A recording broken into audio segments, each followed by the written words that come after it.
there was skullduggery going on. A little history lesson. The most Utah coach. He doesn't care about a regular person. You know who didn't lose in the playoffs that year? Luke Walton. You don't know how many points you need until the end of the game. They win when they lose. Hey guys, it's me, Ben Rice. I'm here to do an episode of Please Dunk Responsibly. We just realized that we were spinning out gold before we started recording. God, with me, as always, my co-host, Phil Webster. Hey. I usually have to say your name. We're back. But, my name is Phil Webster, yes. This is my frantic, we're getting golden stuff here. We got to get, and now it'll be nothing but garbage. Oh, absolutely. No, now that the mic's on. We're doing pints on the patio. Oh, yes. Beautiful weather. Yeah. Got rocking chairs. Rocking chairs, rocking beers. Rocking beers, rocking opinions coming at you. This place is built to rock. We are ready to go. Yeah.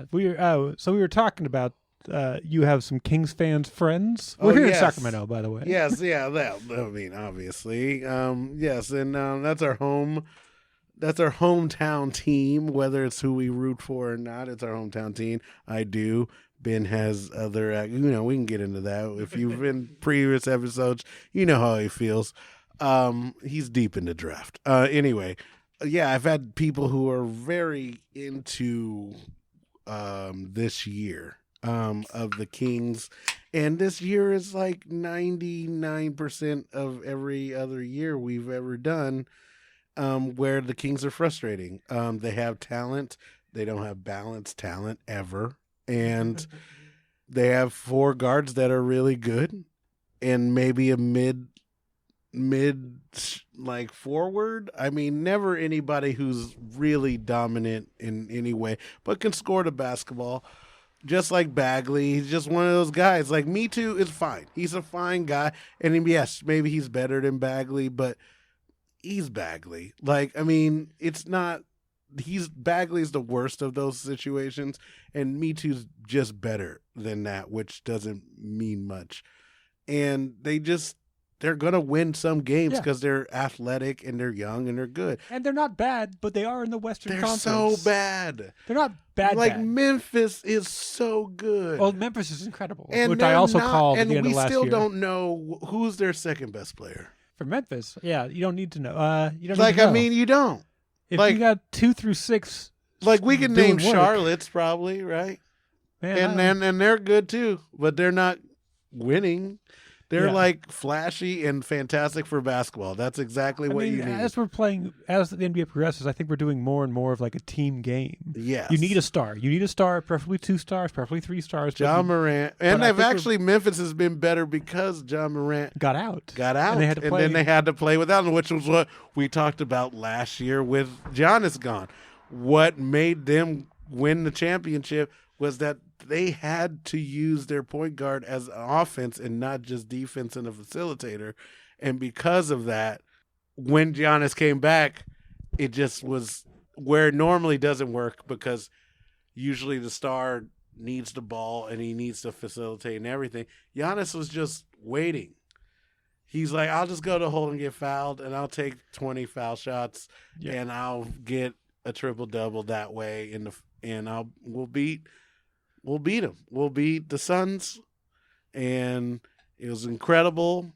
Great series. Not to linger too much on that, but we don't talk about this a lot because we don't have a lot of podcasts, but we're working on it. We're working on it. Yeah, we'll do a specialty episode about every team one day, but it's one never. Day. We're gonna do it all in one day. Is what I meant. We're gonna break down every team. We're just gonna, and then we'll just split it up. Do an hour, and that's somehow managed to do it in one day. That's how professionals do it. They just do 4 hours of podcasting and just let it out. Yeah. Oh my God, what an insufferable thing to do to your customer. Oh my God. 1 hour every month and a half, give or take. That's what people want. That is what they For the slow-moving game of basketball, they want one podcast every month and a half. The only thing that works against us is that we do current event. I mean, I think we go a little bit into the history of stuff. Speaking of history. Oh, yeah. Beers today. Today is Black History Month, sir. But only today. Only today is Black History Month. That's what they do to us. They give us a day. The shortest month. Yeah. Like, we'll mention it at the beginning of the month and never again. Never again. It's like, you had your day. It was 2 weeks ago. And then nobody says anything once it gets here. They just go, oh, next month is Black History, and then it just goes away. Hey, today's Black History Month. It's the last day of Black History Month. What'd you guys do? Nothing in between. Nothing.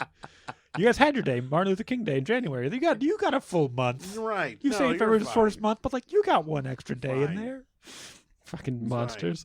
But yeah, so America, we love it here. Yeah, just nothing ever changes. Let's do more meaningless stuff, but this is meaningful. What we're drinking. They do fucking great job. This is a People's Beer special release Black History Month collaboration 4-pack. Yes. People's Beer, a subsidiary. I hope they do this forever. Yeah. Oak Park is great. Nobody else kind of does it. I'm hoping a lot of people jump on board doing this kind of thing, but also it helps, obviously, when you have a black brewer and like black ownership. But yeah, like getting a part of this just spreads the message. Again, keeps people in mind of it, thinking about it, and all that makes people is just more conscious. Obviously, with the world today and the internet, there's so many things you could worry about, and you forget about the foundations of how everything started.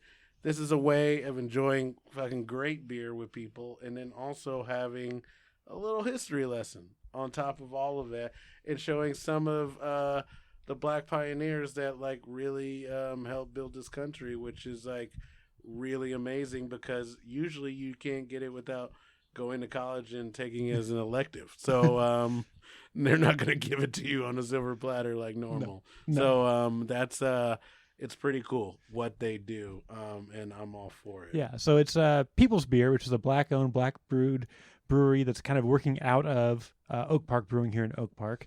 It's 4 collaboration beers. We got them with Oak Park Brewing, obviously. Yes. Which is in Oak Park, like we just said. Hella Coastal in Oakland, Oakland's first black-owned brewery. Hunters Point in San Francisco's first black-owned brewery. And Full Circle down in Fresno. Yeah, another great brewery. And again, they're doing good beer too. Like they're doing really solid beer. They're like Full Circle is killing it in the hazy game. They're killing it in a lot of IPAs, like out and where they are, and their milkshakes. Yeah, their stouts. Despite how we feel about milkshakes, they're crushing it. Yeah, like people are buying all their stuff. I see it in a lot of stores. Yeah, a lot that Juicy sells like crazy. Sells like crazy. Great spot. Great people, great beer. Speaking of, we're drinking their collaboration. This is a double dry hopped hazy India Pale Ale brewed with a Zappa Brew 1 and Southern Passion hops, coming in at just a 6.1%. Very light. Split into pints. Actually, only 6-ounce pours for each of us. Professional. Yeah, we are. That's how we like. Using our black as beautiful glassware. You know, because you got to be. It's that time. All in. It's that time of the month. Yeah. February 3rd. We. Yeah, we really waited till the last minute on this. I think we did it a good time. We were trying to get together. This is great. These beers are great. They're fresh. Find them wherever you can.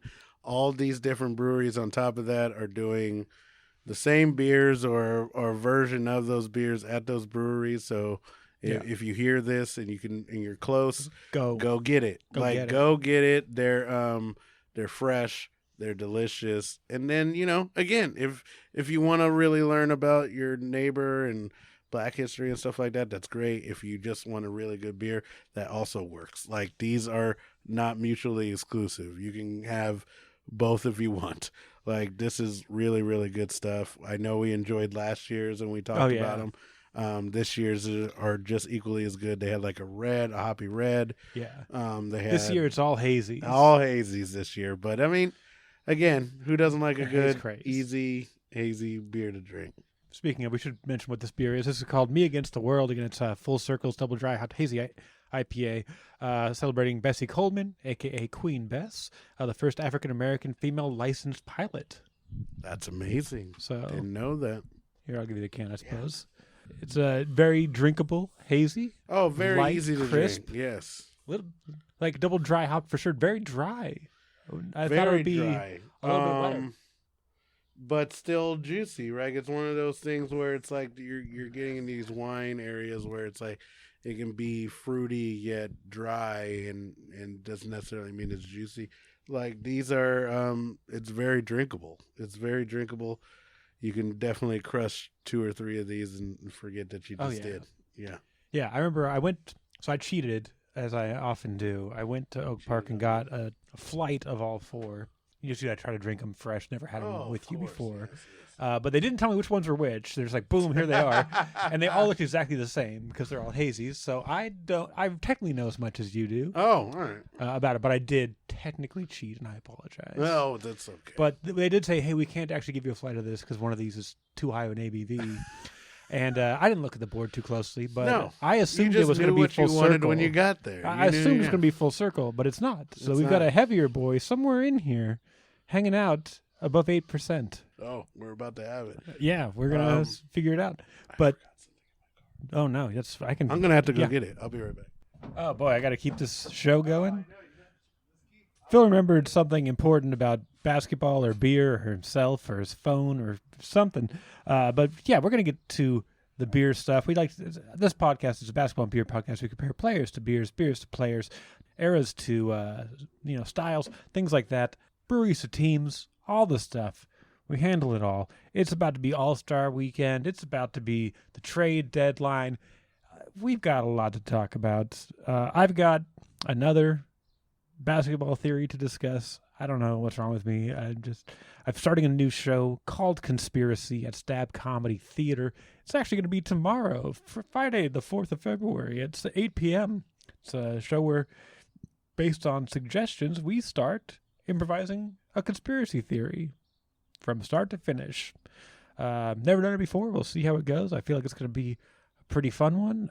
My friend asked me a little bit about it, like, hey, how does it work? And I'm like, well, we kind of improvise a conspiracy theory based on suggestions. But one I pitched was, Paul Rudd is being kept looking young in order for the Dairy Milk Association to help promote themselves as against increasingly veganized youth.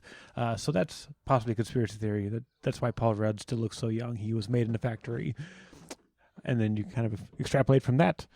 All right, I did promo for myself while you were gone. Oh, no, perfect. No, perfect. And outlined what the podcast is, obviously. That is perfect what we always forget to do. No, and then also we forgot that like a lot of these proceeds and stuff from this beer, at least last year for sure, went to inner city things that help the community, which I'm assuming they'll be doing this year as well. Yeah. But it's like that again is just what's great about these beers, what's great about Black is Beautiful with Weathered Soul and everything that they've done, is just things that kind of help the community out. Even if it's just getting recognized and stuff like that about issues that are going on. It just, keeps people in their consciousness. Again, it's really hard now with the internet and everything that's going on. And so it gives you something fun. Everybody likes beer. It's a really big industry, and I'm glad there's a lot of Black businesses opening up, doing these things that they can show that they can brew beer too. We like beer. We can drink it. We can get down. And it's great, man. Yeah. It's so great. Yeah, community organizations, educational programs, all kinds of stuff that this money goes to.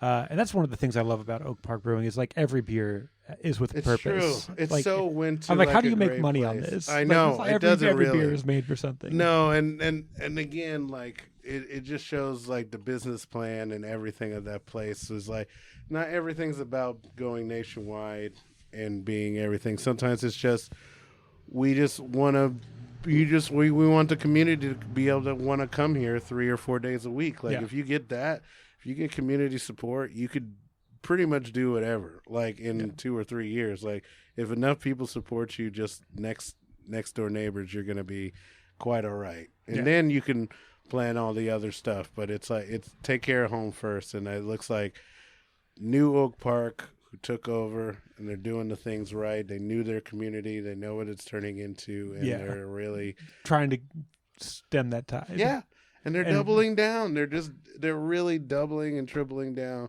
with like everything they do. They're not trying to pierce like between lines. They're like, no, we care about Black people We also care about everybody else in this community, and we're going to try to do our best to represent this community, and then also represent beer and celebrate and everything else.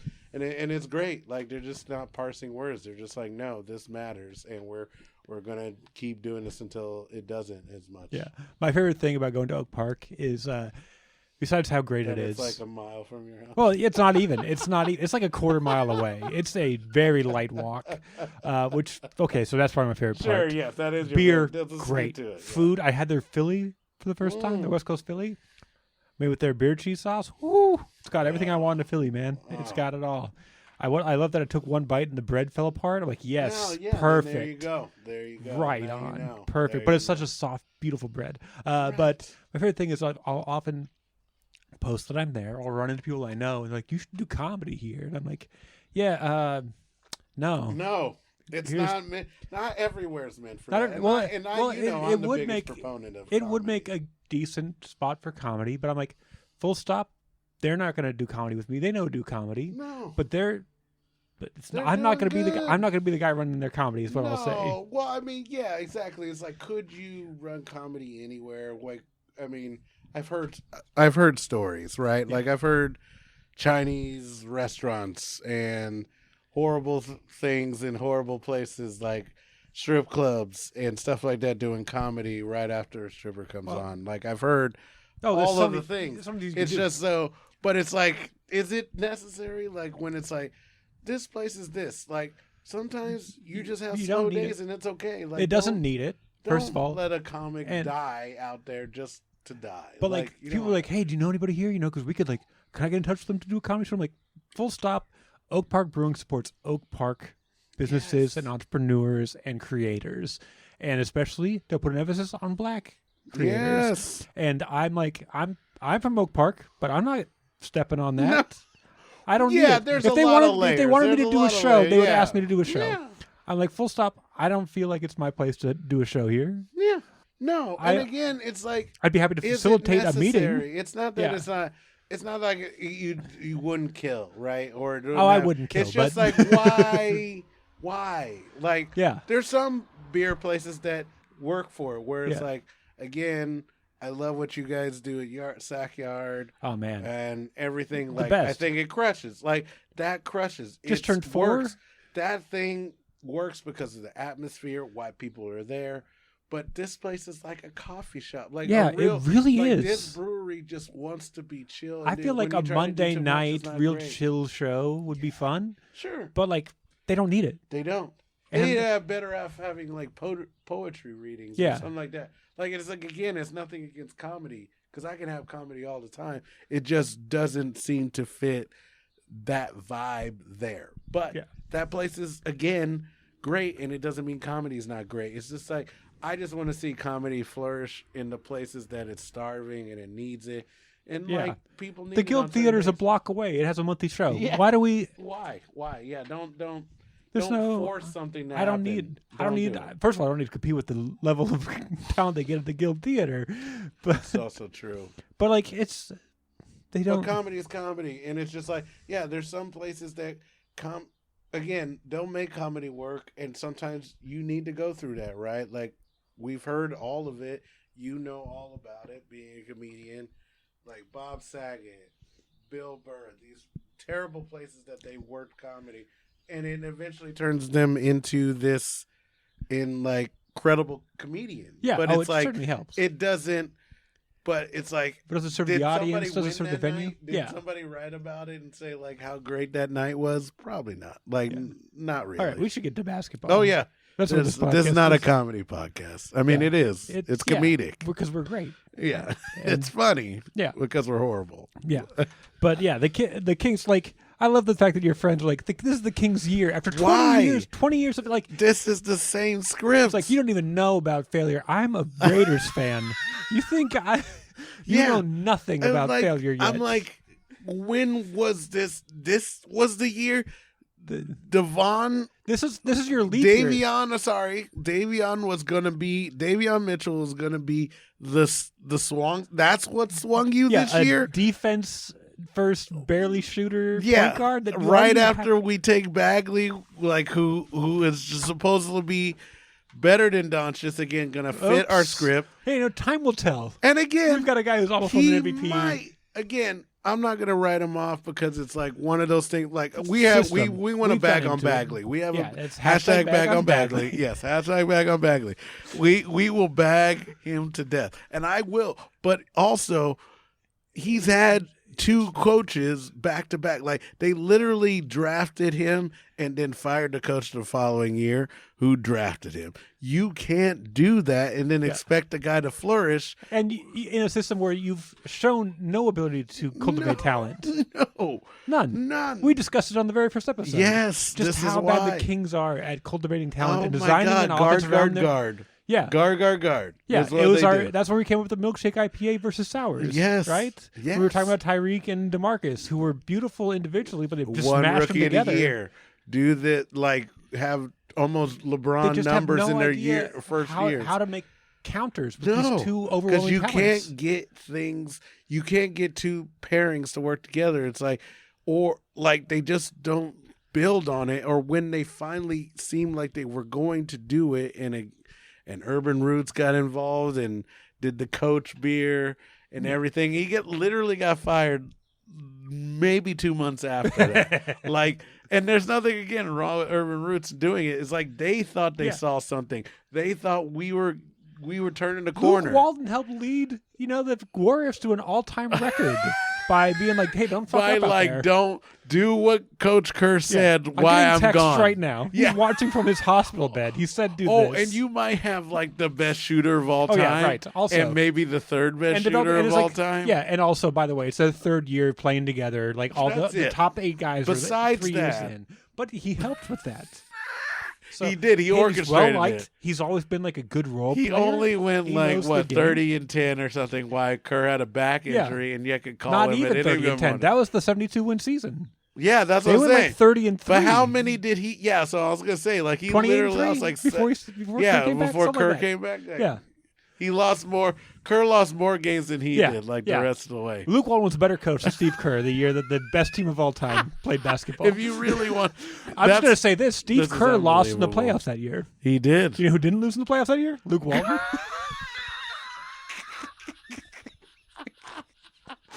But again, he got that Kings stink on him. That's the problem. No, the Kings said, "Hey, we're going to hire this coach that has a history of like being well liked by players, having some sort of basketball mind, and then we're going to take all the authority away from him.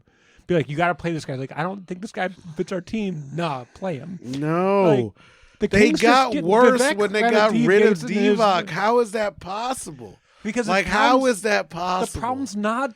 It's not. It's literally ownership. They really wanted to. I know, and ownership is the only thing that kept them here. Why do you? So you're damned if you do, damned if you don't. You're damned. Why would like you ever Vivek is the reason why the Kings are still in Sacramento. He's the reason they're still in Sacramento, but there's the reason that we should leave Sacramento. Well, and again, this is where we're gonna get into like other sports where it's like, is it more lucrative to lose than it is to be a good team? Because I feel like, in what way? So we talk about or you see what's going on in the NFL where coaches are getting paid to lose and all this different kind of stuff. Allegedly getting paid to lose. That without even getting into race or anything, because there's so much shareholding. And again, this is one of the things that I talked about with the same friends in the group, is that how basketball is different from football is that football can do it because they created a parity system that everybody wins no matter who wins. Yeah, they have a profit sharing. So like Detroit Lions almost get as much as Dallas does in group sharing as far as like I believe. Yes. And so like you could be 1-11 and you'll still get just as much money as an owner, or it won't be, the bonuses for winning aren't that big of a difference in the grand scheme of things. It may be a couple millions of dollars, but not enough where you're like hurting. It doesn't obviously encourage winning is what we're getting at. Yeah. And so I'm wondering if that is the same as in the NBA, because But on top of that, they just don't have the parity, which is what I was arguing, is that the same 8 teams to 10 teams have a chance to win. But that's a third of the league. That's a pretty big gap. 10 teams is out of 32. That's a pretty large. So I would say that in 4 to 5. basketball. Yeah. And but you would say in football. Yeah, there's like 4 teams. No. Any year. In football, you could say 30 teams could probably win. It's probably not going to be the Bengals most years. Except for this year. Not gonna, yeah, right. Let them go. Like maybe in the future, continuing forward. Look at him. And no, that's let's add management. You're right, because But it's like Detroit is bad always. It's like they're bad. The Jaguars are mostly bad, except for a couple of years. One year where they had a good defense, and then Blake Bortles and all over the the place. Panthers, right? Like these expansion teams. And so it's like in the Texans. And so it's like, but mostly everybody else has a chance. But look at half of those teams I named are in the same division. Yeah. So it's like, unless you have like a history of winning or wanting to win or just being competitive as an owner, like you don't have any help. Like they don't, like the Miami Dolphins look like the new owner since he took over like 15 years ago has literally just wanted to do nothing but lose because he can make more money doing that than trying to bring in talent. Yeah, because you're going to you can pay less, keep more money. It makes sense like getting a Kenny Stills over trying to get a Devontae Adams or trying to get Watson there or anything. It's like, why would I pay for a quarterback when I'm going to get the same amount of attendance? I'm still going to get the same paychecks at the end of the day, and I still walk away with 0 taxes because I live in Florida. Yeah. Oh, God. It's really disgusting. I really the one before thing you came we had is pure sports, and we don't. And you know the worst part is this is a basketball podcast, and I was like, you know what, today we might turn it into an NFL podcast because it's such a fucking train wreck over there. And there's so much to talk about. As much as NBA has a lot to talk about too, it's like all of it interconnects because it's like, again, these are the things we believe in. The NFL just shoots itself in the foot so much in everything it designs. But it still survives because it's so good. I can't watch it. No, it's not perfect. Basketball is perfect. It's 18 weeks. It's like you have 17 games to choose from now this year. And we were bitching about that, and we watched every single one. And we bitched about the first week of these super wild cards. Yeah, they were terrible, but it led to the most intense, great divisional 2 weeks of the best football ever. So they win when they lose. Yeah, it's like, well, we're gonna make a bloodbath of the good teams. Like really are basketball, as much as we love it and how it's beautiful and competitive, you got to play both sides of the ball. There's 5 teams that could win that thing. I don't know, man. That's true, actually. Once you get into it, once you get to a 7-game it's series, not LeBron anymore it's true, right now. The NFL has a 1-game playoff system. Anybody can win any game. Right. Over 7 games, Yes. More often than not, the team that's going to win baseball's wins. third. It's because they still do the series. And so and you baseball, don't know because you're not playing the same guys every time. You're playing different pitchers every time. Different pitchers, yes. And that drop off from the 1 and 2 pitcher to the third pitcher can be drastic or barely anything. It could be you're ready for them or you're not ready for them. Yeah, football playoffs are the most exciting playoffs, and that's because true. It's the same teams and it's 1 game, so everybody thinks they know how it's going to work out based on the regular season. You don't know. And you don't My favorite thing is to be like, this game's done, 21-3 Chiefs, it's done. I'm like, hey. Who didn't think that? It's like, 99% of people were like. How many people have heard 21-3. It's like, hey, it took them 1 half to score that many points, therefore we had the same amount of time to do the same thing back. Like, that's real. The only thing that gave me pause, obviously, like anything else, and we've seen it a million times because we're old, is that the Chiefs didn't score at the half. And then we were like, that's kind of ballsy. You had a chance to make it. Pretty much you should have taken the points because that's what we would have done 10 years ago. Yeah, that's what I was taught. And now you didn't. You went and flashed out on the last play, knowing you didn't have any timeouts. That was a terrible play. Yep, and Andy Reid, despite his brilliance on offense, that clock management has never been his thing. He is the worst at clock management. I mean, there's always a competitor, but that if you score the top 3 every year. mean, his defense of it is like, if I score enough points, I don't need to worry about how much clock there is. But sometimes you don't score enough points, Andy.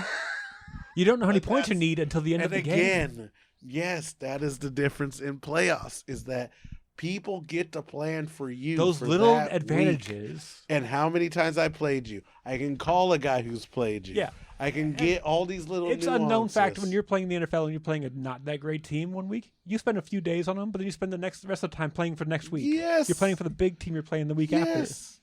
There's no doubt that there's Who's some playing days for the that Lions? the I gotta spend this whole week on the exactly. Lions. If the Niners are Jared playing the Goff will Lions fumble. in He has week tiny 1, hands.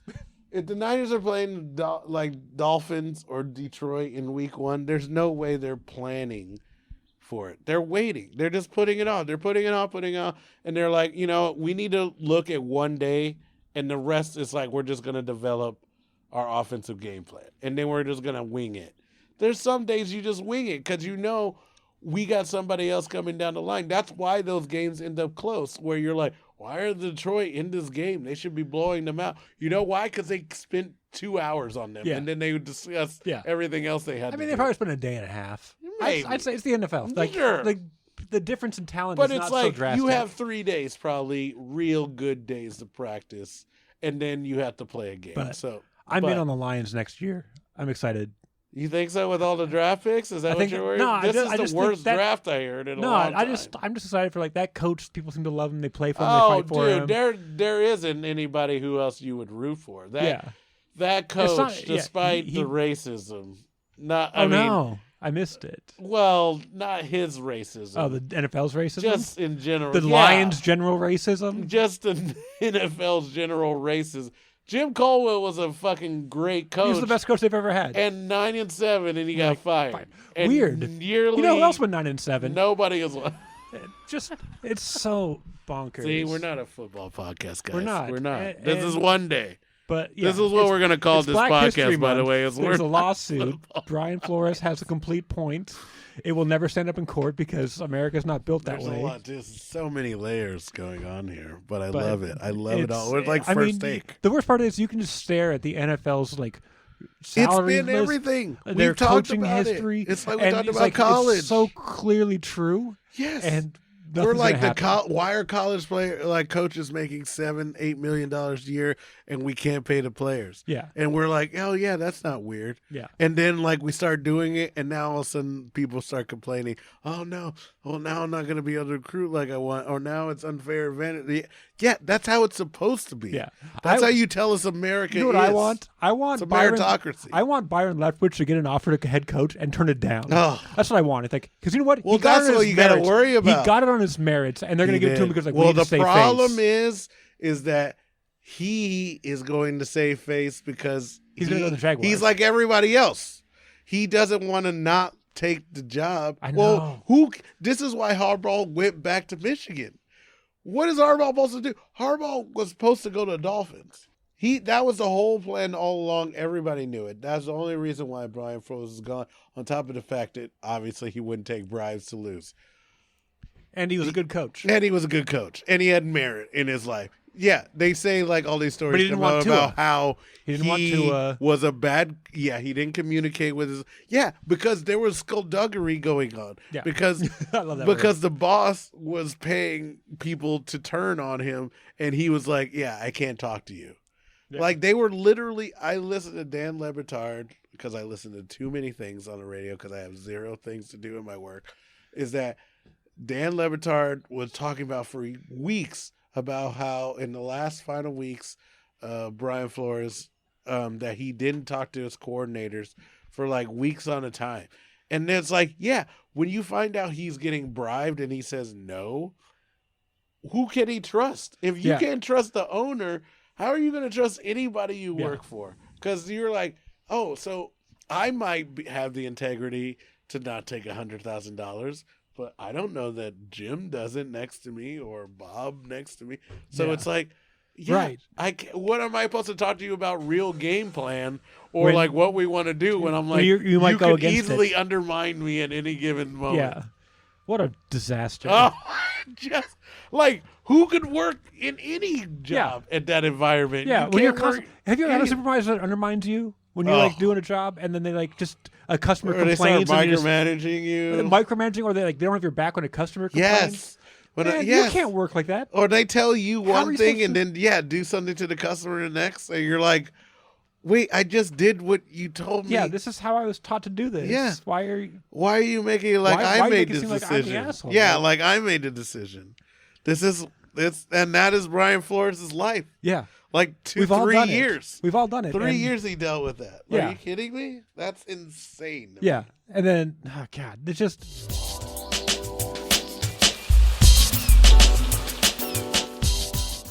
Okay.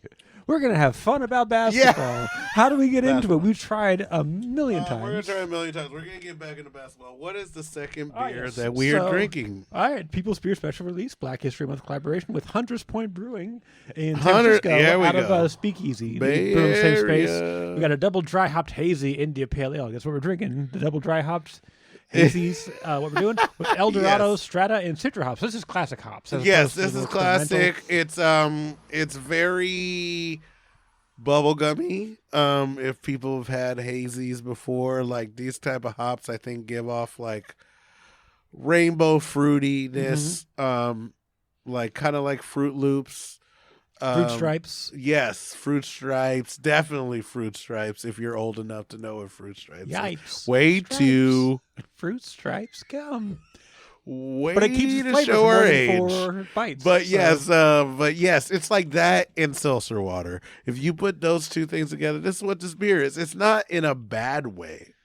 I'm just saying, like, that is what I get from this. I feel like the other one was way more hop forward, way more flavor. Yeah, you get that and hop this burn. one's more kind of like, it's a watered down version, and it's not not in a bad way. It just doesn't have as much flavor as the first one if you're having them simultaneously. If we had known without knowing, we probably would have had this one first. But it's a fantastic beer. It's not offensive. It's watered down. The last one was 6.1. This one's 6.9%. This nice. Is insane. You got to be kidding me. Yeah, and then this one celebrates Mary Ellen Pleasant, the mother of California civil rights, an entrepreneur, financier, and real estate mogul.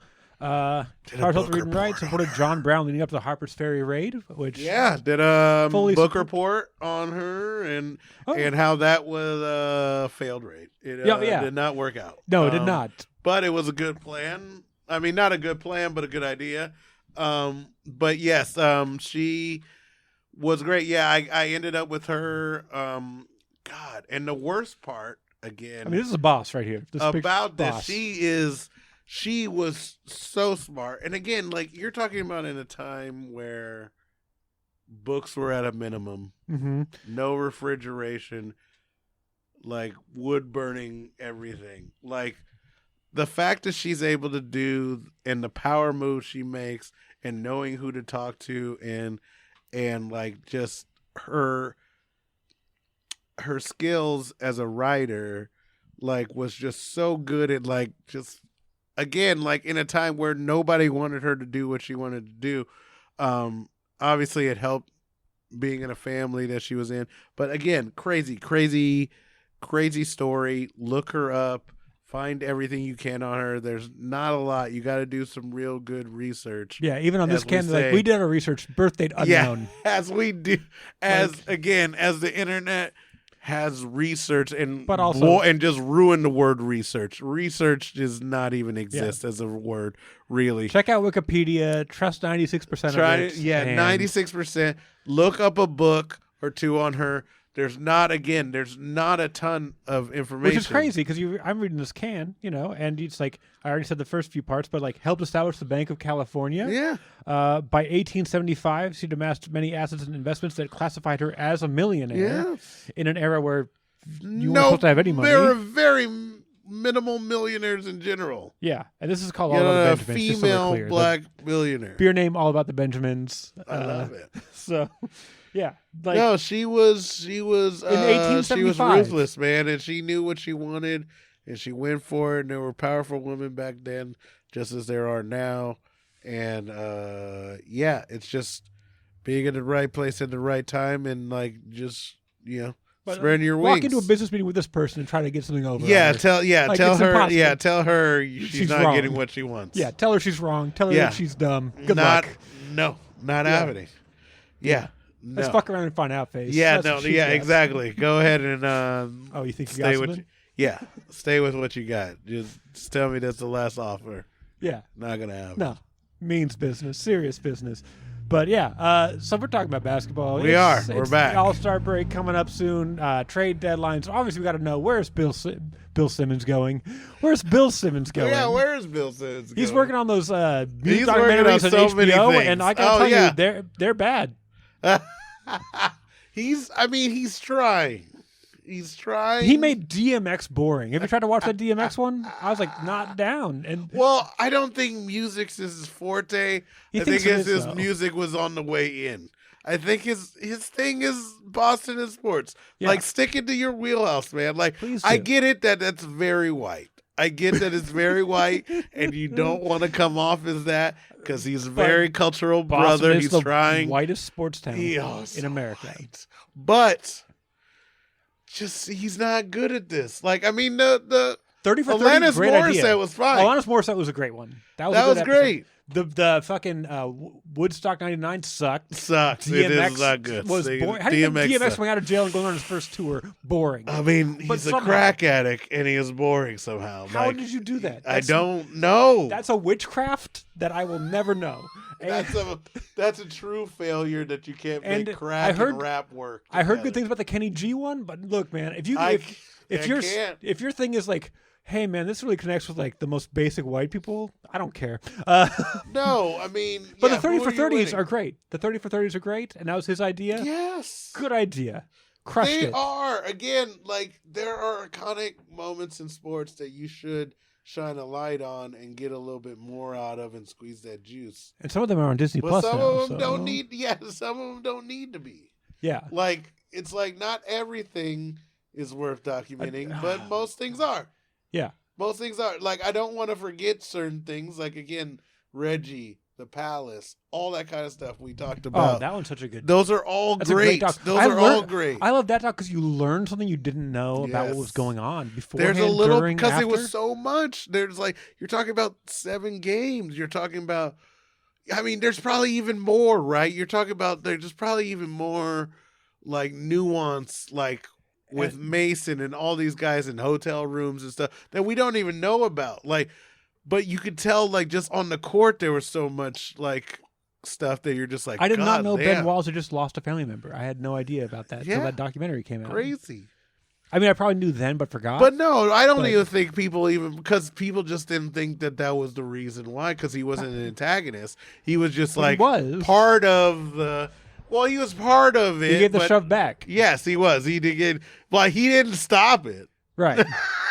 Yeah. But it's like he wasn't our test, so it's like our test became the thing, and so it was just like, and then the fact that he just got labeled what he got labeled, as much as I was, as anybody, quick to judge and say like, you can't do that and you shouldn't do that. And obviously I think he agrees, but it's like also you're not taking into account all the other stuff that happened. Like, it doesn't make those other people righteous in the stands for the things that they did. Right.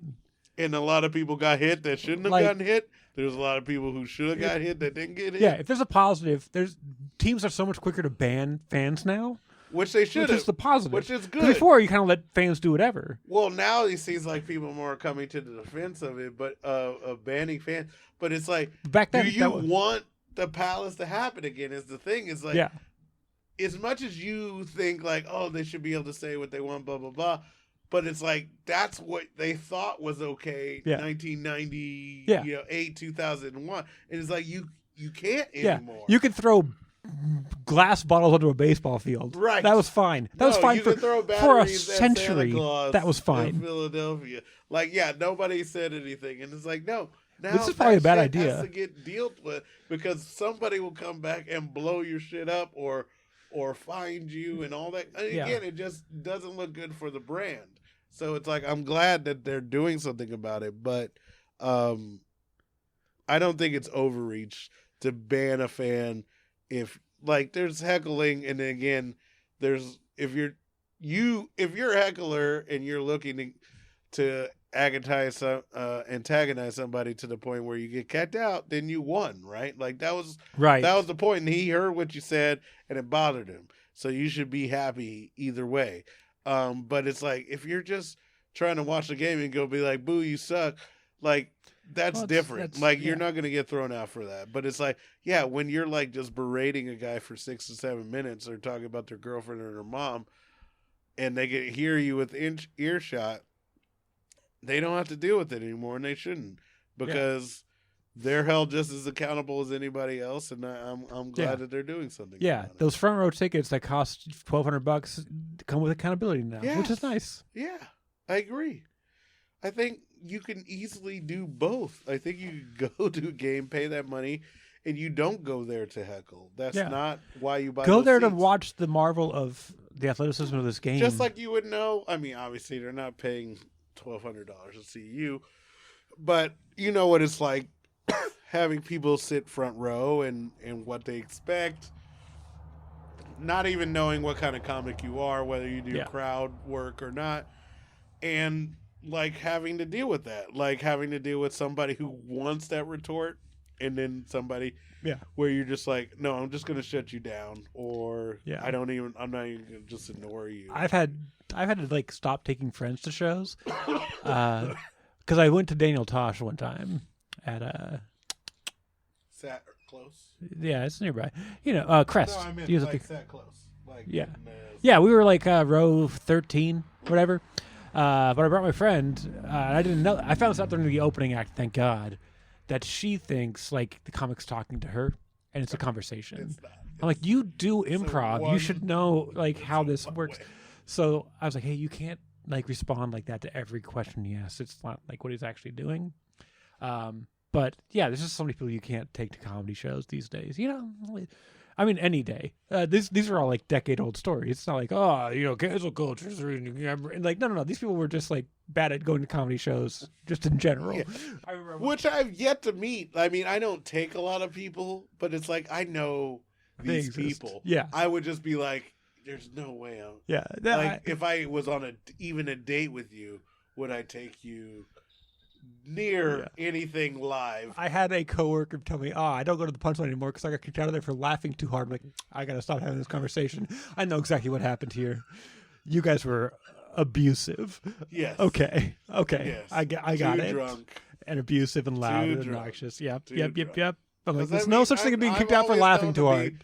I've always, exactly. But they all just every single Laugh Factory. Yeah, it's like no, this laughs unlimited. Like no, we have no problem with laughter. We want laughs. It's the things that come along. Or like, and then like hitting your friend and be like, yeah, it's you, man. Hey man, you ever no. I got one more story for you, brother. I'm like, nah, come on. Like, that's enough. Like, talk about the other thing. Talk about the banana. You're like, don't stop. Stop yelling. I went to see Paul Mooney a couple of years ago. Probably, oh my God, like 8 years ago, probably at this point. Oakland? No, he was at Punchline. And this guy in the audience just kept yelling after every like bit. He's like, "You said something," and he eventually like, "Fuck." He's like, "I say a lot of things. That's kind of what I do here. You don't have to acknowledge it." See, and that's class act. As much as I'm not a huge fan of him, old Paul Mooney is a curmudgeon. He's so, and that's what I love about him. It's like I love the curmudgeon in him, and I love the classic him knowing when to say, like that he's just a higher brow than other people, more educated than others. No, by this point he was just bitter. He was so mad that he did not have the success of his people he worked with. Like it was hard to watch. Oh, okay, yeah, because I loved him with Chappelle and everything. But it's like I even felt like Chappelle felt bad, right? Like it's like Chappelle was like you. Inspired. You're so many people. If the real people in this industry know what you mean, it's not coming out to dollars and fame. Like it's not, because of how you interact, because of who you are. Again, it's like and there's structure in play, but it's like you also weren't playing the game. Yeah. So it's like, and that's so you have to be okay with that. If you're like, no, I'm not going to play the game. I want to be me and say what I want. Then you have to also deal with that, right? Like, but it's like Chappelle could do what he can do because he did the dance. He did the dance for fucking 20 years, and now he's like, I'm not doing this. Dance. Yeah, I know where my power is now. Like he's LeBron. He knows now. I hired my friends. They're doing this for me. These are the people I trust. If I have a deal with Netflix, I'm gonna use that deal. just like Rogan's going to use his deal with Spotify. It's like I'm going to use Spotify it for evil, both ways. Yeah. Both people. Both ways. I'll use it for It's evil, like they but... work together. It's like you're going to work. Like, it's like you bought me here. You know what I do. So you have to defend me because you just spent $20 million trying to get me here. Yeah. So now you have to defend me despite who, the 3 million people who maybe listen to Neil Young. Go listen. Sorry, listeners, listen to Crosby, Please. Stills, Nash, and Young, and then tell me that Neil Young doesn't deserve money. Give him all. It's so good.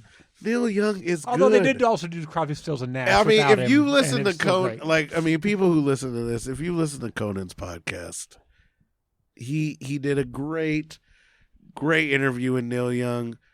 A lot of people have done things with Neil Young. Oh yeah, Jimmy Fallon, all these guys. I didn't know who Neil Young was until Jimmy really? Fallon. I didn't. Oh. I'm a young black man. I'm not. That's true. I'm an old black man. But it was not. It just wasn't in my realm. But Right. it's like.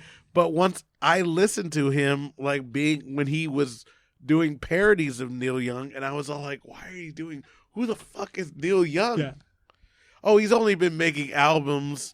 He's only the non-high Willie Nelson, or at least not known as, for 30 years. All he does is 60 make years. 8. Yeah, I was like, oh yeah, made Sorry, an I gotta show album your age every again. other year. Yeah. He made an album basically every other year. He's got Since the 30 60s. albums. He's killing the game. Like, this guy just makes stuff, and it's always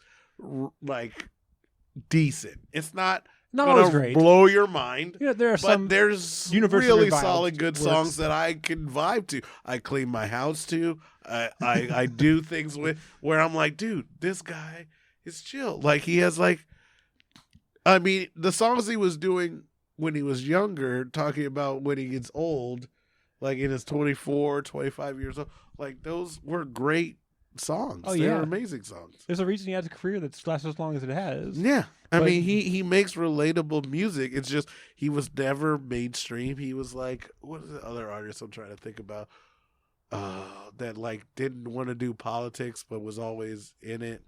It's gonna drive me nuts, and I'll find out after the podcast probably. What era are we talking about? What area? What Rock ish, gender? male. He's like, you too. He's talking about you too. You too. No, they're very much into politics Yeah, and they're very from much the into the start. spotlight. Their very first. No, single. it was the one who wouldn't accept awards and stuff. I'm like, it's escaping me. I can't. But yes, there's a lot of there's a lot of artists that are like that. That's why it drives me nuts. But there are just a lot of artists who just want to do what they want to do, and it's not about money. They're called artists necessarily. for a It just reason. comes with. It just comes with, and sometimes people want them to do it the extra, and they're just like, no, I don't.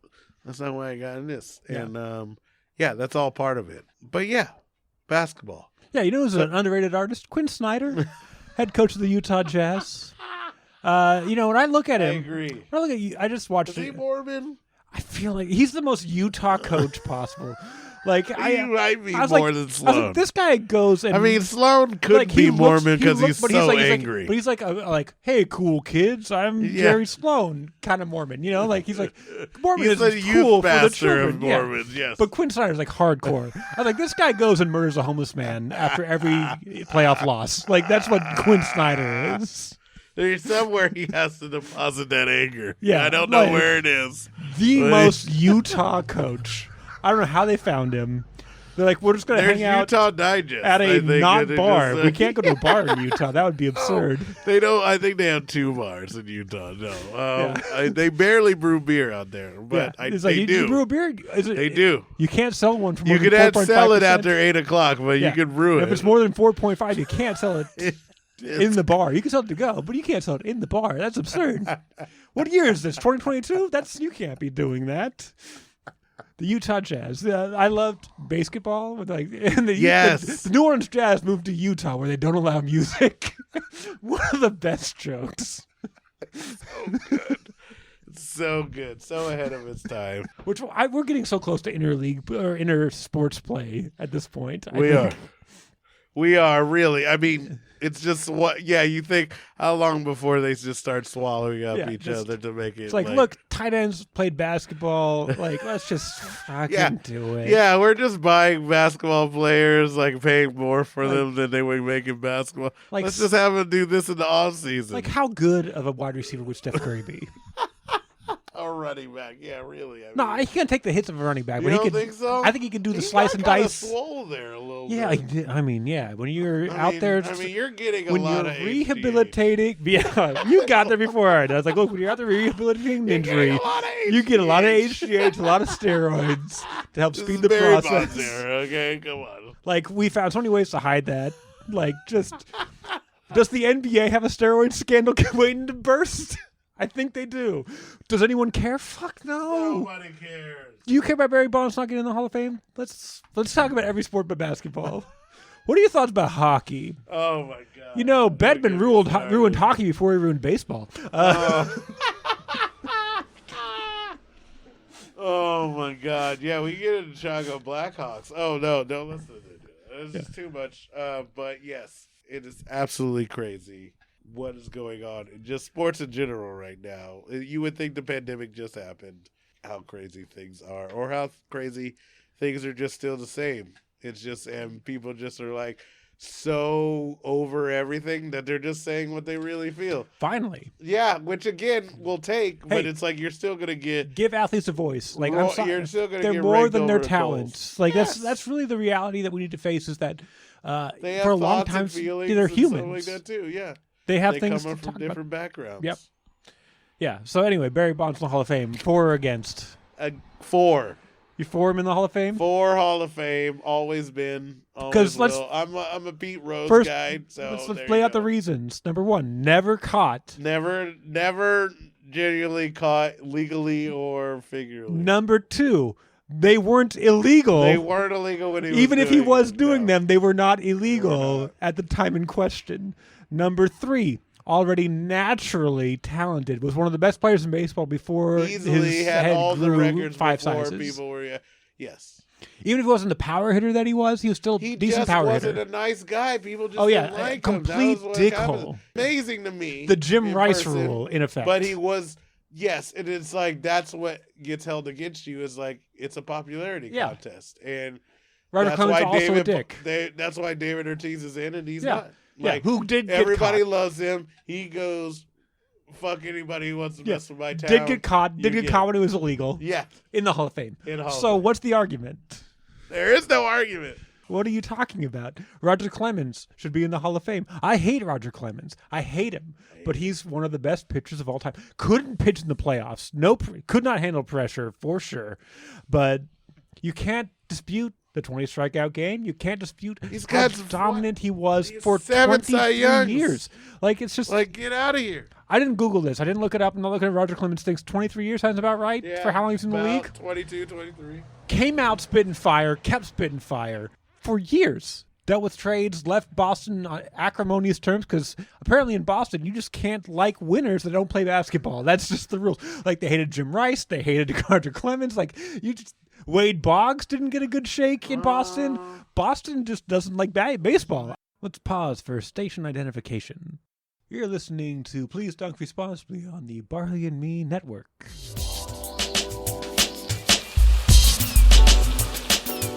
Couple things before we started the episode. We mentioned how much we were rocking. Forgot to mention we're in rocking chairs. We are in physical rocking chairs. This is how rocking this podcast is. We are killing it like some old grandmas. We also put out a post on Instagram and our stories to let people know to slide into our GMs with ideas for comparisons to beers, to players to beers. Yes. We got a response. Oh, I love from it. Colin Pavel. Do you know Colin? I do.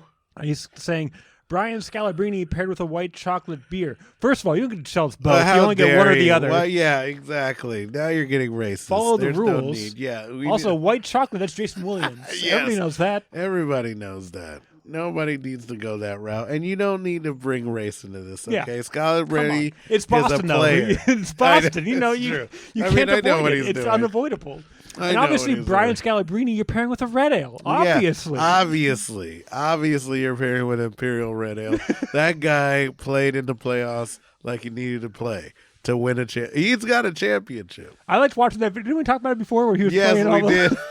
We brought him up, yes. Playing against just scrubs, just guys that weren't NBA players. Yes, dude, everybody was calling him out, and he was just like I can be just school the guy. Like, it's like, you idiot. You know who he plays against? Do you know how, like, he wasn't like a 12th man. Yeah, it's like, he was like an 8th man. Yes. He plays against guys who could dunk over him. He's been dunked on how many times? During his time, he was one of the top 300 players in the world. Yes. He was a 3-point shooter when nobody else, like, when that was just a specialty. You wouldn't do, like, you would never give Brian Scalabrine a 3-point shot back then. Nobody's blocking his shot. Scalabrine's huge. Yeah. He's huge, and he's grabbing rebounds. Like, this dude is going against beefcakes and then getting dunked on and trying to rotate. He doesn't care about a regular person. Yeah. He will destroy you. Come on. And you're going to tell me he's a white chocolate stout? Don't give me this. How dare you, Colin? Yeah, I mean, I get it that we said stouts are centers. We do appreciate. But it's a loose rule. We appreciate the but you DM. Can't guide our direction here. Yeah, you give us a name. You don't tell us who he gets the white chocolate. Come on. Come on, man. You could do better than that. Yeah. Irish stout. Come on, let's get it right. At least. At least an Irish stout. Yeah. Come on, like a really good one. Yeah, but not Guinness. He's not a Guinness. No, he's not a Guinness. I mean, come on. Like, I mean, not from the source Guinness. Is he nice from a... Is he like a Smithwick's? Like, a Smittix. Yeah. Oh, I love a Smittix. Let's call him Smittix. I think he's a Smittix, right? Smittix. Who's going to turn down a Smittix? Yes. Oh, man. Good Who's stuff. going to turn down a Smittix? Same brewery as Guinness at this point. It's not a Guinness, but he's like... Yeah, man, I'll take that. That's a solid beer. Nobody's spitting that out. That's delicious. That's my 8th choice, just like any NBA roster. Yeah, we'll take him. Yeah, there's a Bass Ale in there somewhere. Right. Like, you know. Let's do the whole thing. Yeah, it's a beautiful pairing with the other trash we have around here. Yes, no, exactly. Being on the West Coast, we're a British bar. We please, do not we do not have the most strength in Irish. This is like if the telephone game and we were like the last line on the rope. We got that length of Irish here. Like, you in the Midwest, you're gonna get fantastic. Obviously, East Coast, fantastic Irish bars doing all the stuff, bringing all the Irish whiskeys and all the best beers that you could do. Smithwick's is fine. Smithwick's is good. It's Smithwick's, as some people may know it. Yeah, or Smithwick's. I just make up wicks. Yeah. I just make up words. I know I saw. Smithwick. That's right. It looks like a compound word, and then they're just mixed somehow, the THW together. Yeah. As you know, when you see those letters, you go, twit. Yeah, twit. So I go Smith with, and then I add it at the end, like there's extra T and an X. There's that. Like, stick with it. But stick with it. Yeah, I'm just doing Smithwick's, and it's like, no, or Smithwick's, like everybody else says, or worse. But you guys know what I'm talking about. That's a great beer. Just get it. Yeah. That's Scalabrine. Yeah. He's Give it a solid player. Spot. How dare you? Spot.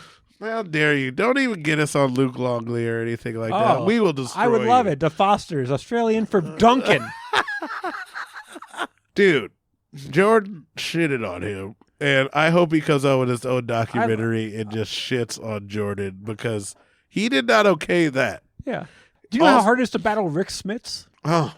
And he did it. Dude, that guy was a monster. Rick Smits is a monster, and Luke Longley handled him. Should have won. They could have easily beaten him. Like, they had everything they needed. They had all the muscle down. They built the team. America runs on Duncan Dutchman. Exactly. I mean, it wasn't his fault that they lost. Yeah. They had the... they're playing the Bulls. What do you want? Who are the brothers? Who are the brothers? They're not brothers. Davis. The Davis brothers weren't brothers. Dale and Antonio. No, but they weren't brothers. But they were brothers. That's what they were known Brothers as. in arms. Brothers in arms. Clearly, one was dark, one was light. There's no way...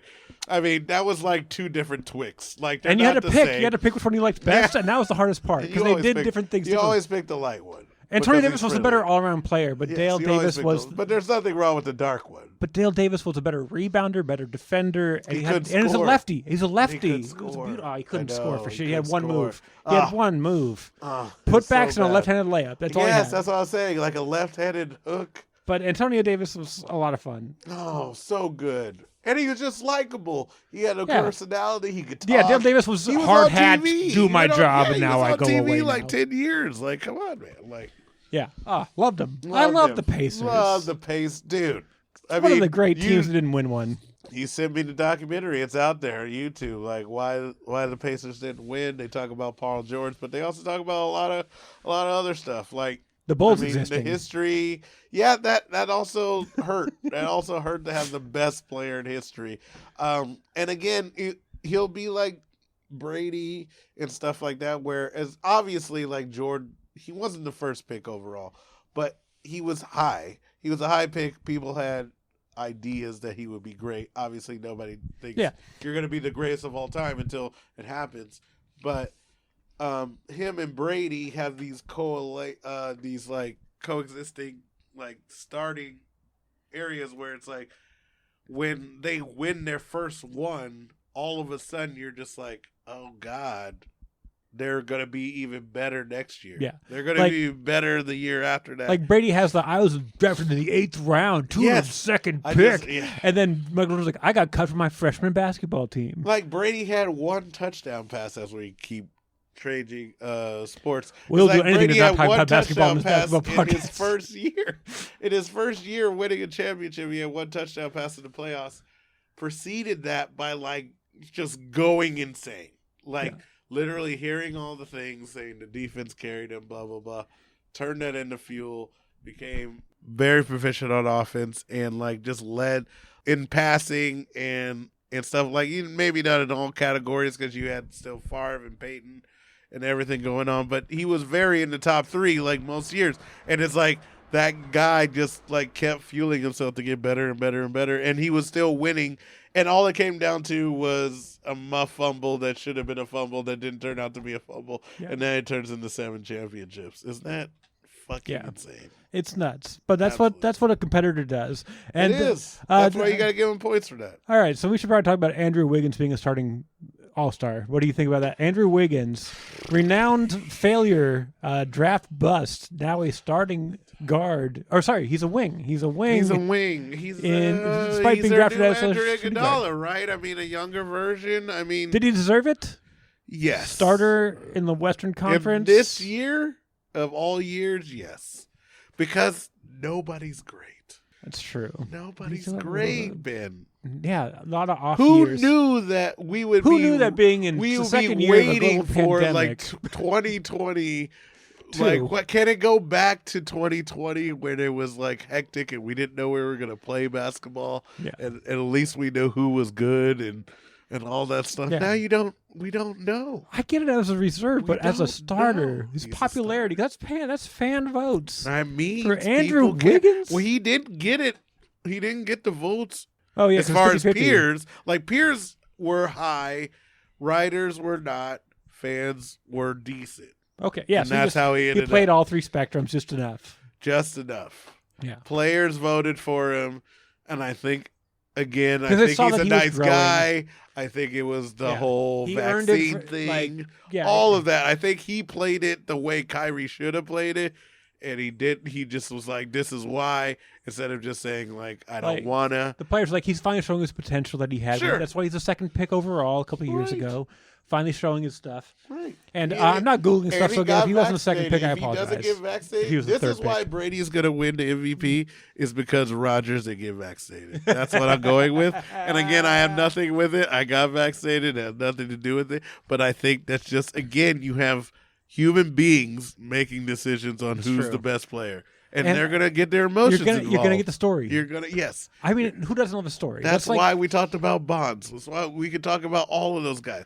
All those guys should be in because it's history. If you want to tell the history of and it's how why it happened, Fernando fine. Vina doesn't get any flack for failing multiple drug tests because there's no story to Fernando Vina.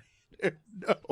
Exactly. He was bad, and then he got slightly better. Pete Rose should be in it, and you should tell him that he betted on baseball. Tell the story of Pete Tell Rose. him that he betted on baseball. And this is why he got hated. Hateful. And this is why this... And they're fine with it. But you can't deny that he was great. Yeah. And the history has proven over and over again that talent does not mean you're a good person. No. There is no correlation between talent and being good. In fact, I'd say the argument would be made that the coordinate. What the fuck's the word am I trying to say? It does not correlate. The correlation is a negative one. Right. Not a exactly. 1-to-1. It does. You cannot make these people your heroes. It's why Ken Griffey Jr. kept getting hurt because they're like, we can't be this good and nice. Therefore, we must hurt you so that way you're not as good. That's why Charles Barkley said, like, I don't want to be a role model. It's not because it's not what he is. It's not because. It's not just because he's not a good person. It's just like, I'm not good all the time. I'm a human being. Sometimes I make bad choices, and that's okay. Yeah, I'm a human being with money.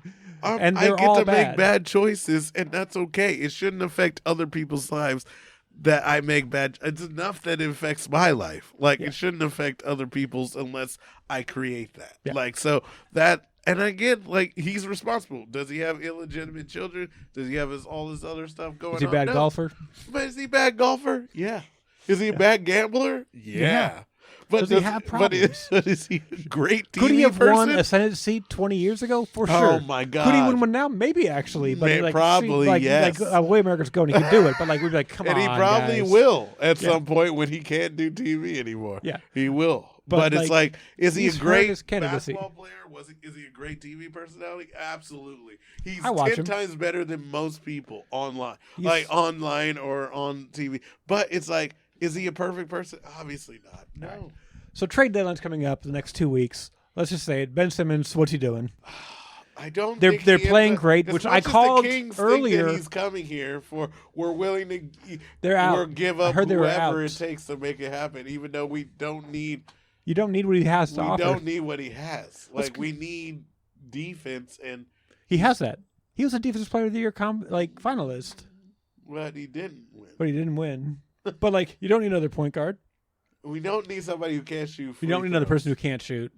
We need free throw shooting. That's fine if he wants to play defense. If he's Doug Christie and hits free throws, and that's how he gets his points, if he's down to play center and, like, be a good passing center. Be Bill Walton. We already started with Lou. Let's move to Bill. We don't even have a coach that's willing to do that. And we have a lame duck coach. Let's put him in. So why? Obviously, we put him in Portland.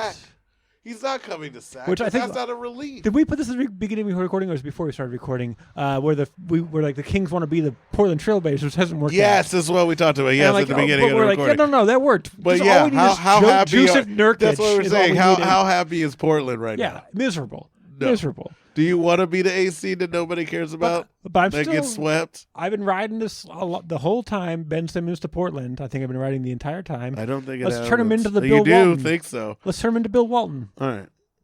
I think that's where we got to start. I think he ends up in Boston. Oh my God, that's what I was thinking too. I think he ends up in Boston, and I don't like it. But who are they giving up? Which Jay are they giving up? They're giving Brown up. Yeah, you can't give up. Jason Tatum. They're doing You can't. He's too good. He's fashionable. He does all the things that Ben Simmons won't. So you could have him out there, and you just have this other guy who can't. I feel like they're trading apples for apples, but it's like. I feel like that's how it happens. I think this happens. I want to see Jaylen Brown somewhere else. He's gonna go. So I think that deal happens. I think that's good for Jaylen Brown. I think it's good for Ben works Simmons. for both of them. I think it works for everybody. I think who's Philly's GM? Morey. Morey. I think Morey feels like he got the name that he wanted, where everybody's not going to be like, "Oh, that's who you gave him up for." I think basketball heads are going to be like, "Oh, you got the better of the deal." But I think it'll help the Celtics turn their corner as well. Yes, because they don't have a point guard that they love. They don't need two of the same guy. It's not working. That's like, what are they missing? They're missing a big and a point guard. You're like, and wow, you're really talented at one position. Yeah. You have two guys who play the same position who do the same thing. And you're paying so much money for them. You have to give one away. And it sucks.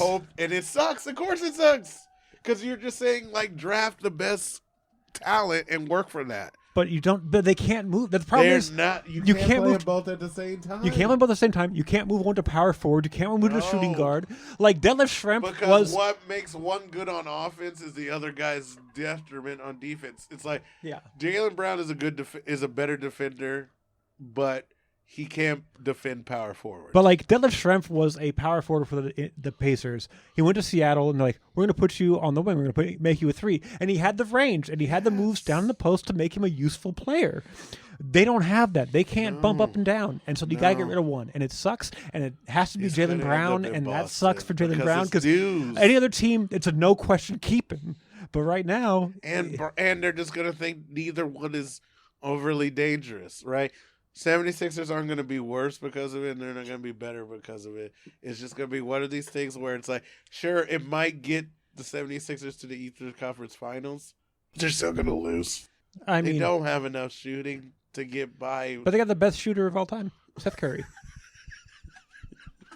That's stats. That's like the third best shooter, I think, is that what the NFL says? Stat that. Best shooter. We gotta go. We gotta go. We do. Cheers to you, sir. This has been a pleasure. Pints on the porch. We're so happy that we're doing this. This is ostensibly Please Dunk Responsibly. Oh, this is so amazing. I loved it. Yeah, this is great. This is a live. This is our second live version. Yeah, this is our first. Third. We did one. New Havisha. Oh yeah, New Havisha. Third in-person episode. We compared one player to a beer. We berated our one listener. But we got to get out of here. I've been your co-host, Ben Rice. You can follow me across social media at Barley and Me Pod. And I'm Phil Webster. You can follow me at Culinary Lando. Yeah, or you can find me at Culinary Cruiser. Culinary Cruiser that doesn't exist anymore. Or Culinary Lando. Yeah, Culinary Lando on Instagram and Peter Parkour on Twitter. It's pretty much what I do now in my time off. I try to still do food-related stuff. I do stuff with beer. I love beer, obviously. Me and Ben gotten friends because we love beer and food. And we just want things to vibe. And now we have basketball on top of that. And please God. And you know what? The Kings are going to hurt our hearts and get into playoffs somehow and be the 10th seed and lose. But it'll be a magical thing to watch. Yeah. In the worst way. It'll be fun. Yeah. Because they'll try hard and they'll end up with like Rosen or some garbage player that they just don't need. Like the Charlotte Hornets, like they're good, right? They're young and good. They're just gonna give us some veteran that they don't really need anymore. That's not working. And they'll be fine. Or the Memphis Grizzlies. Yes, and we will take him for our bag on Bagley and a Buddy Hield. Anybody want to take Buddy Hield? If only we had a competent staff, if only the Lakers would somehow figure out a way to just take that extra salary. Yeah, give us Taylor Horton Tucker and I don't know, Westbrook. Yeah, and then we'll eat. I tried not to say it, but I was just like, maybe we'll take some Westbrook. If Westbrook was in Sacramento, man, I would love that. Why not? We won with our test, my friend. The last time we made the playoffs, we had Ron Artest. Oh my God! Wow, what the fuck? But yeah. Anyway, all right, we gotta get out of here. Yeah. Also, you can follow me at comedian Ben Rice on Twitter. Yes. I'm finally tweeting again, so I figured I should probably plug that. Do it. So many comedy shows. Just follow the Instagram. Yes, follow him if you're in Sac. He's at Sac Yard a lot. He's at Tilted Bash a lot. Ooh, Eddie Pepitone on Easter Sunday at Sac Yard. See? $20. Dude, the Sac Yard one is legit. Not that all of them aren't, but if you're a professional person who goes to comedy all the time, Sac Yard's legit. Sac Yard's legit. And you're gonna get the best bang for your buck. You're gonna get beer for your buck. Yeah, by the way, for the buck, Sac Yard is free. Other than Eddie Pepitone, which is again Easter Sunday, $20 on Eventbrite. Go grab them. Great. Comedy legend. So comedy, funny. So good, dude. So good. If you haven't, you can find it. You can find him on YouTube. Watch a couple of his little clips. He's got a special on Amazon Prime. One that you pay for, one that's free. He's great. Comedy legend Eddie Pepitone. $20. How do you say no to that? It's a fun night out. It's Becky Lynn. It's his manager / booker / other comedian, JT Habersat, who's very funny, and Eddie Pepitone, $20. There you Easter go. Sunday. Come on out. Easter Support Sunday, that. man. It's coming up. Let's go. Yep. Also getting Carmen Lynch at Tilted Mash in June 23rd. So that's $20, $25.